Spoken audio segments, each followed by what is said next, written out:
कांजूरमार्ग येथील वंदन फाउंडेशनच्या टीमला कॉल आला होता की एका महिलेच्या घराचा दरवाजा 2-3 दिवसापासून बंद आहे।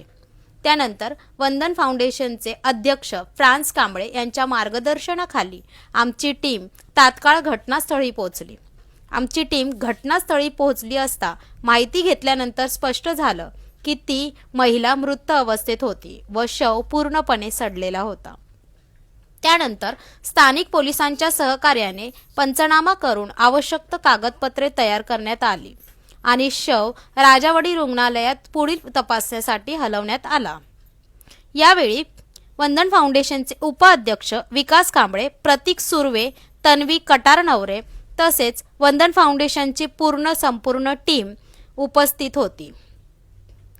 वंदन फाउंडेशनची ही संस्था अशा अनेक बेवारस गरजू व्यक्तींसाठी अहोरात्र सेवा देत आहे असून आमचे सहकार्य हेच आमचे बळ आहे।